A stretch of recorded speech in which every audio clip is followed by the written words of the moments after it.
Derivation हम लोग कर चुके हैं इन सबके फॉर्मूले के। अब हमें रेडियस, वेलोसिटी एंड एनर्जी के न्यूमेरिकल सॉल्व करना है। ठीक है, बेसिक से लेके हायर लेवल तक चलेंगे हम लोग। सबसे पहले बेसिक लेवल के क्वेश्चन है।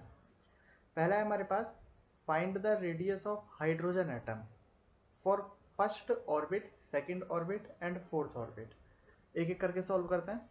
यहाँ पर हमें दिया गया है हाइड्रोजन एटम।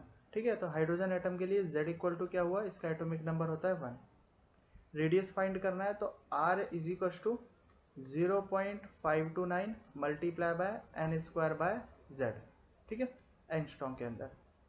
अब यहाँ पर n की वैल्यू कितनी गिवन है हमको, z तो हो चुका है इसका 1 एंड n फर्स्ट ऑर्बिट है तो n इक्वल टू 1। ठीक है, r इज इक्वल टू 0.529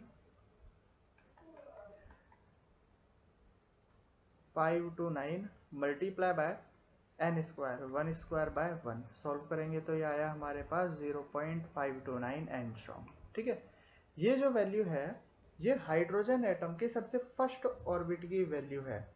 इस वैल्यू को हम ए नोट से भी डिनोट करते हैं। ठीक है, इसे बोला जाता है बोर रेडियस। ए नोट को क्या बोल सकते हैं हम लोग, बोर रेडियस। ठीक है, तो क्वेश्चन के अंदर कभी कभी ये बोर रेडियस या ए नोट लिख के भी दे दिया जाता है, जिसे हमें समझना है कि हाइड्रोजन के फर्स्ट एटम, हाइड्रोजन के फर्स्ट ऑर्बिट की बात कर रहा है, जिसकी वैल्यू 0.529 हमेशा फिक्स होती है। सेकेंड ऑर्बिट की बात करें, r is equal to 0.529 multiply by N square by Z. N की वैल्यू है यहाँ पर 2, जेड की वैल्यू यहाँ पर 1, हाइड्रोजन एटम है। 0.529 एन स्क्वायर कितना हो जाएगा, 2 स्क्वायर डिवाइडेड बाय जेड की वैल्यू 1। तो इसे हम बोल सकते हैं 4 मल्टीप्लाई बाय 0.529, जिसे डिनोट किया जा सकता है 4 बोर रेडियस से, 4 ए नोट। मतलब जो सेकेंड ऑर्बिट है वो फर्स्ट ऑर्बिट की रेडियस का 4 टाइम्स होगा। फोर्थ के बारे में देखते हैं, r is equal to 0.529 multiply by N square by z। यहाँ z की वैल्यू 1 एंड n की वैल्यू 4। वैल्यूज रख देंगे, सिंपल आंसर आ जाएगा। n स्क्वायर कितना है हमारे पास, 16 हुआ, z 1। तो इसे हम क्या बोल सकते हैं, इसे बोल सकते हैं 16 बोर रेडियस। मतलब फर्स्ट ऑर्बिट की रेडियस का 16 टाइम्स हमारे पास फोर्थ ऑर्बिट की रेडियस होगी। 16 ए नॉट आंसर। सेकंड है हमारे पास, second question, find the radius of second orbit of hydrogen atom He plus ion and Li plus 2 ion. First question में हमने एटम सेम रखा था, हाइड्रोजन एटम के लिए डिफरेंट ऑर्बिट की बात की थी। यहाँ पर ऑर्बिट सेम है, डिफरेंट एटम्स के लिए बात कर रहे हैं। तो हमें पता है कि ये जो नील्स बोर फॉर्मूला है, जो हमने फॉर्मूले डिराइव किए हैं, ये सभी सिंगल इलेक्ट्रॉन के लिए ही काम करते हैं। ठीक है, अगर एक से ज़्यादा इलेक्ट्रॉन, 2 इलेक्ट्रॉन वाला एटम हमने ले लिया तो उसके लिए काम नहीं करते हैं। इसीलिए हम कभी भी हीलियम एटम की या लिथियम एटम की बात नहीं करेंगे। हम इनमें से इलेक्ट्रॉन निकाल देंगे। जैसे हीलियम में से एक इलेक्ट्रॉन निकाला तो इसके पास सिंगल इलेक्ट्रॉन बचा। लिथियम के पास टोटल 3 इलेक्ट्रॉन होते हैं, उसमें से 2 निकाल दिए, +2 चार्ज है, 1 इलेक्ट्रॉन बचा। इनके आयंस की ही हम बात करेंगे। ठीक है, फॉर्मूला है हमारे पास r is equal to 0.529 multiply by N square by Z. n क्या है यहाँ पर, n तीनों के लिए कांस्टेंट है, क्योंकि सेकंड ऑर्बिट की बात कर रहा है, तो n इक्वल टू 2 तीनों के लिए लिख देते हैं। z इक्वल टू हाइड्रोजन के लिए 1, तो ये क्या हो जाएगा हमारे पास 0.529 मल्टीप्लाई बाय एन स्क्वायर मतलब 4 डिवाइडेड बाय 1, तो ये हो जाएगा हमारे पास 4 ए नॉट। हीलियम के लिए बात करें, r is equal to 0.529 multiply by N square by Z. 0.529 multiply by N square, N कितना है यहाँ पर 4 डिवाइडेड बाय जेड। जेड की वैल्यू है यहाँ पर 2, हीलियम के लिए जेड की वैल्यू 2। तो ये आएगा हमारे पास 2 से 2 टाइम्स कट जाएगा 4, तो ये बचेगा हमारे पास 2 ए नॉट। ठीक है, नेक्स्ट है r is equal to 0.529 multiply by N square by Z. 0.529 multiply by N square, 4 divided by L की जेड की वैल्यू होगी लिथियम के लिए 3, 4/3, तो इसे हम लिख देंगे 4/3 ए नॉट। यहाँ पर मैं ए नॉट लिख रहा हूँ, जब हमें न्यूमेरिकल्स आएंगे तो ऑप्शंस आएंगे हमारे पास, तो मे बी पॉसिबल यहाँ हमें इस तरीके से लिखा मिले 4 इंटू 0.529, इसे मल्टीप्लाई करके पूरी वैल्यू को वो हमें एंगस्ट्रॉम में दे, तो हमें मल्टीप्लाई करके भी लिखना पड़ सकता है, ठीक है, अकॉर्डिंग टू ऑप्शंस। ऑप्शंस में हमें क्या दिया है, हमें उसी हिसाब से चलना है। अभी हमें सिर्फ ये फॉर्मूला निकालना सीखना है, वैल्यूज निकालनी सीखनी है, तो इस तरीके से मैं करा रहा हूँ यहाँ पर।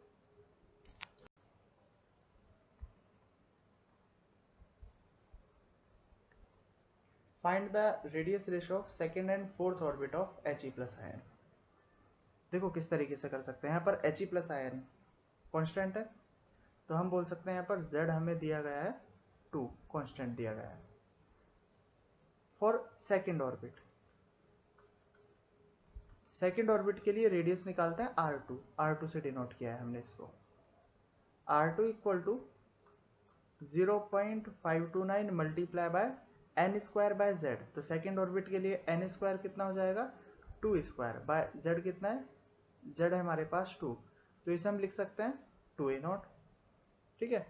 नेक्स्ट है हमारे पास फोर्थ के लिए, तो फॉर फोर्थ ऑर्बिट R4 लिख देते हैं, R4 से डिनोट कर देते हैं इसको, तो फोर्थ ऑर्बिट के लिए जो रेडियस होगी वो होगी R4, 0.529 multiply by n square. अब n स्क्वायर कितना है हमारे पास फोर्थ ऑर्बिट के लिए, 4 का square, 4 square means 16 divided by 2, तो ये हो जाएगा हमारे पास 8a0। कट करेंगे इसे तो क्या आ जाएगा हमारे पास 8a0 आ जाएगा, ठीक है। अब रेशो निकालें, तो रेशो कैसे निकाल सकते हैं, ratio second and fourth orbit का रेशो निकालना है, तो R2 by R4 is equal to 2a0 by 8a0, a0 से a0 कैंसिल हो जाएगा, तो हमारे पास आया R2 by R4 is equal to 1/4 ratio आया, ये क्या आ जाएगा हमारे पास 1/4, ठीक है। ये हमारे पास मेथड 1। अब मेथड 2 से देखते हैं। मेथड 1 में हमने क्या किया, दोनों ऑर्बिट की अलग अलग रेडियस निकाला और उसके बाद उसे डिवाइड करके रेशो निकाला। मेथड 2 में मैं जब भी ऐसे क्वेश्चन आए रेशो वाले, मैं सजेस्ट करूंगा सिर्फ मेथड 2 से ही करें, इसी में टाइम बचता है हमारे पास। देखो फॉर्मूला है R is equal to 0.529 multiply by n square by z, तो 0.529 तो हमारे पास कांस्टेंट है, तो हम बोल सकते हैं R directly proportional to n square by z, वो भी उस केस में जब n और z दोनों चेंज हो रहे हों। इस केस में हमारे पास z भी कांस्टेंट है, He प्लस आयन बोला गया है, तो यहाँ पर z भी कांस्टेंट है, तो हम बोल सकते हैं R directly proportional to n square, z भी कांस्टेंट है यहाँ, तो हम बोल सकते हैं R2 by R4 equal to directly proportional है ना, तो n2 square by n4 square, n2 square means second orbit के बारे में बात कर रहा है, तो 2 स्क्वायर मतलब 4 and n4 square means 4 square, 4/16, तो ये क्या आ जाएगा हमारे पास डायरेक्टली 1/4 आया, तो R2 बाय R4 क्या आ जाएगा हमारे पास 1/4, ठीक है। नेक्स्ट देखो, find the radius ratio of third orbit of He plus and Li plus 2 ion. देखो फिर से रेशो वाला क्वेश्चन है, तो अब हम अलग अलग ऑर्बिट के रेडियस निकाल के नहीं करेंगे। यहाँ पर हमें पूछा गया है थर्ड ऑर्बिट, मतलब यहाँ जनरली होता है R directly proportional to n square by z, लेकिन यहाँ पर तो n कांस्टेंट कर दिया गया है, थर्ड ऑर्बिट बोला है, और z यहाँ पर वेरिएबल है, तो हम बोलेंगे R inversely proportional to z।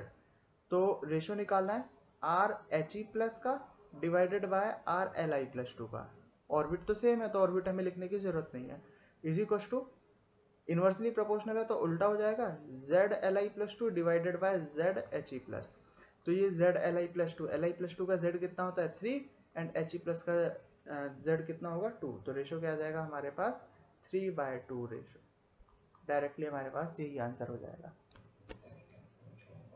Next question देखिए, find the radius ratio for second orbit of hydrogen and first orbit of Hi plus, ratio question और इसमें n और z दोनों चेंज हो रहे हैं, तो R directly proportional to n square by z, दोनों काम आएंगे यहाँ पर, ठीक है।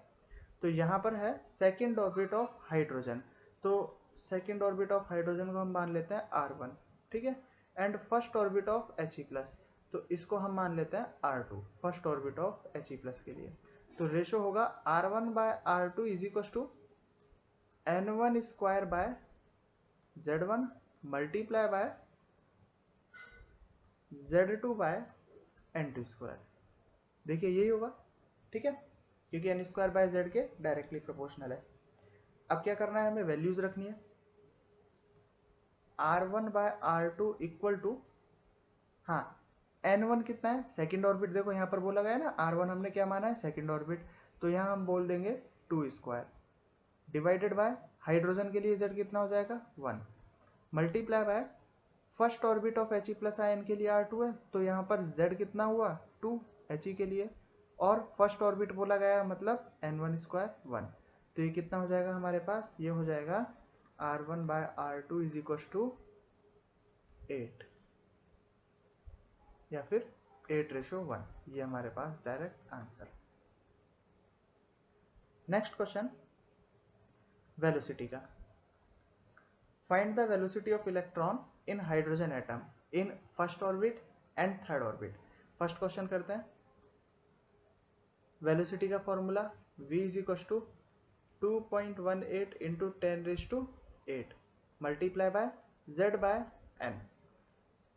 2.18 into 10⁸ multiply by hydrogen atom के लिए फर्स्ट ऑर्बिट मतलब ZB1 एंड NB1, तो हमारे पास क्या है answer 2.18 into 10⁸ centimetre per second.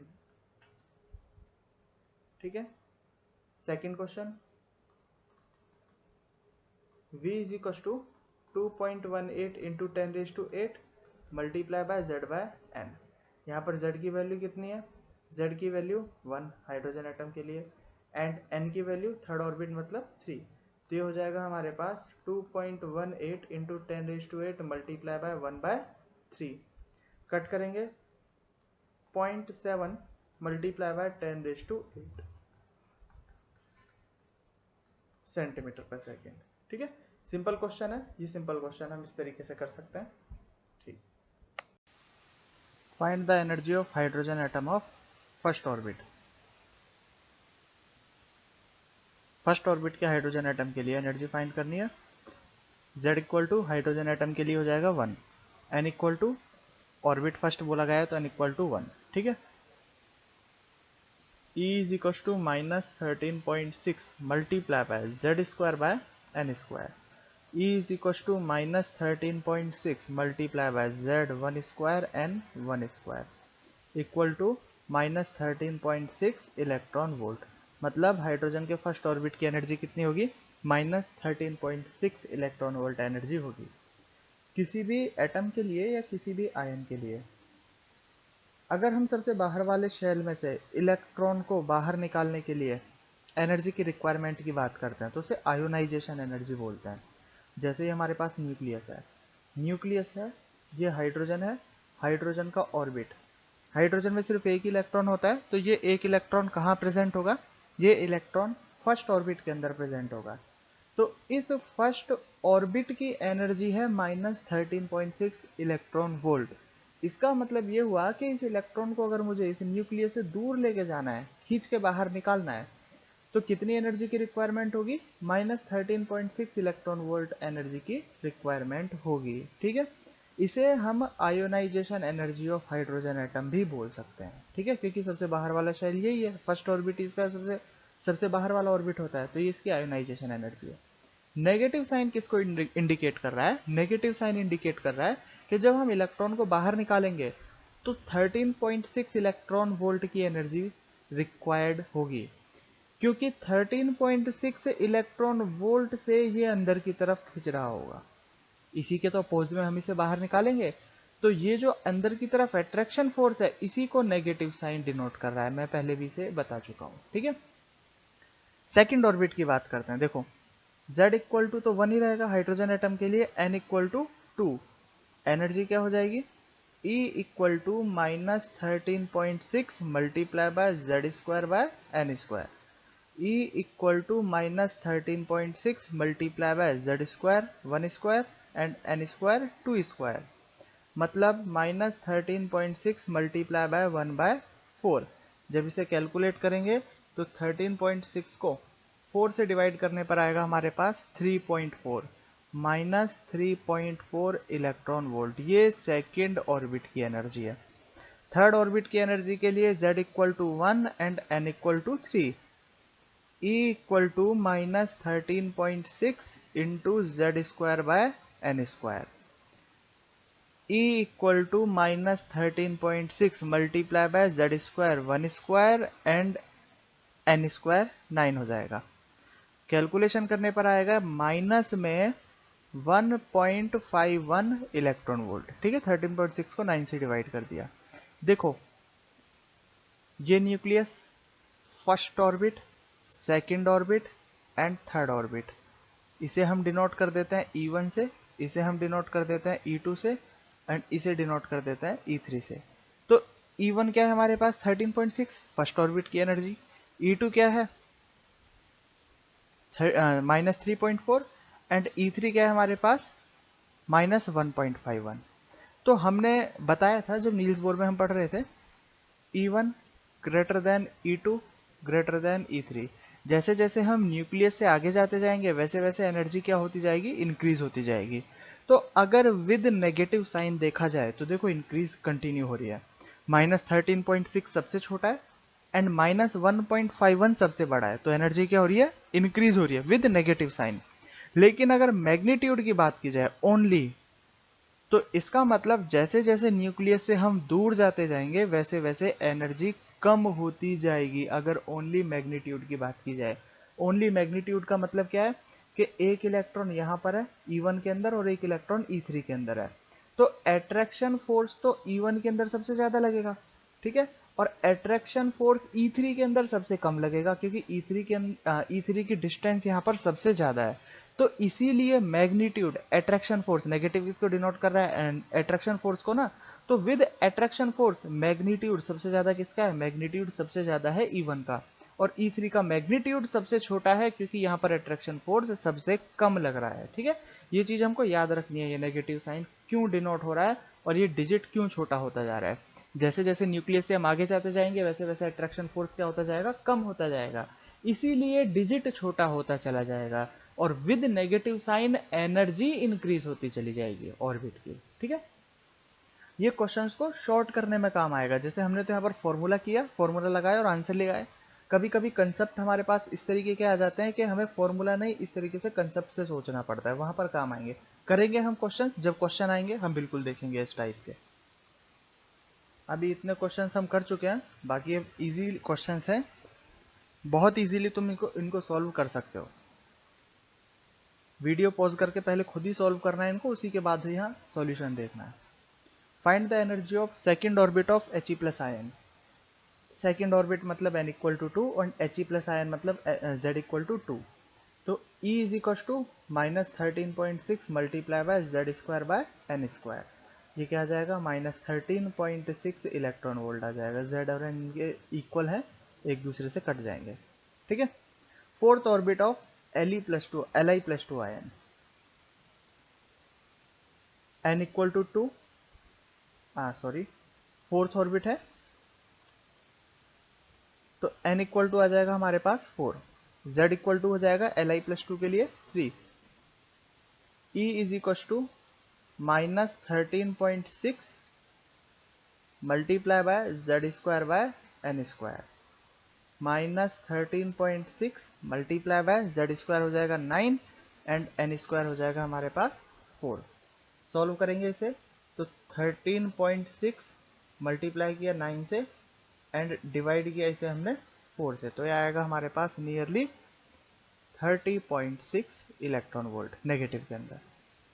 ठीक है, जूल में अगर निकालना हो तो जूल वाला फॉर्मूला लगा सकते हैं, -2.18 into 10⁻18 -18 multiply by Z square कितना है हमारे पास 9 मल्टीप्लाई बाय एन स्क्वायर कितना है 4। ठीक है, इजीली इसे कैलकुलेशन कर सकते हैं, जो भी आएगा हमारे पास वो जूल में आ जाएगा।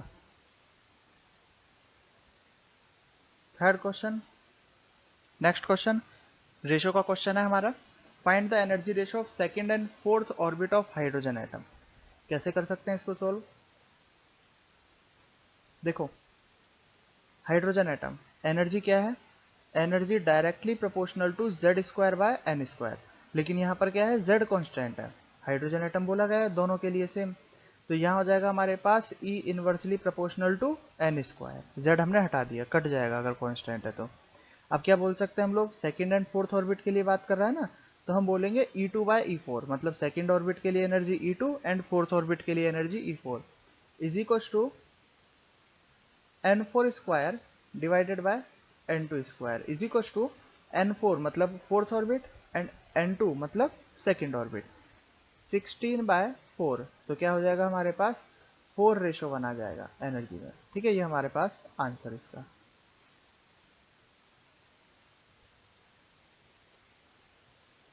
Next, find the energy ratio of first orbit of hydrogen atom and second orbit of Li+2 ion।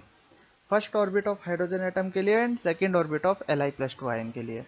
तो हमें पता है E directly proportional to Z² by n², ये आएगा। तो हम बोल सकते हैं यहाँ पर, देखो इसे मैं मान लेता हूँ फर्स्ट, E1 बोल देता हूँ इसे मैं। First orbit of hydrogen atom को हमने बोला E1 and second orbit of Li+2 ion को हम बोल देते हैं E2। तो हम बोलेंगे E1/E2 equal to Z1² by Z2², ये डायरेक्टली प्रोपोर्शनल है, multiply by n2² by n1², ये इनवर्सली प्रोपोर्शनल है। तो E1/E2 equal to Z1/Z2², Z1 कितना है हमारे पास, E1 का Z मतलब हाइड्रोजन एटम का Z 1² डिवाइडेड बाय E2 का Z मतलब Li+2, Li+2 क्या है हमारे पास 3² मल्टीप्लाई बाय n2² क्या हो जाएगा हमारे पास, सेकेंड ऑर्बिट बोला गया है, डिवाइडेड बाय फर्स्ट ऑर्बिट इसके लिए बोला गया है। तो हमारे पास जो रेशो आया वो आया 4/9। तो E1/E2 इसका रेशो हो जाएगा 4:9, आंसर आ जाएगा।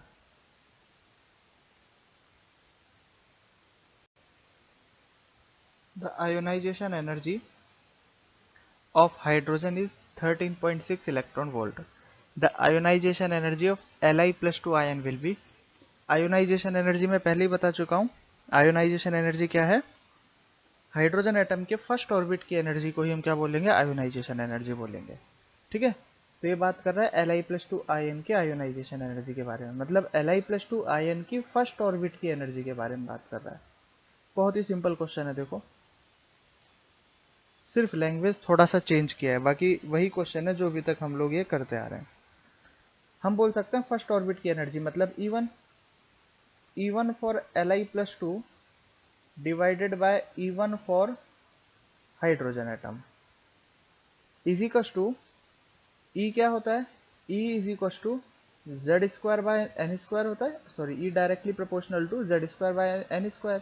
तो यहाँ चेंज क्या हो रहा है, यहाँ चेंज ओनली Z हो रहा है, n तो कांस्टेंट है, फर्स्ट ऑर्बिट आयोनाइजेशन एनर्जी मतलब फर्स्ट ऑर्बिट, तो n इक्वल टू तो क्या हो गया यहाँ पर 1 हो गया।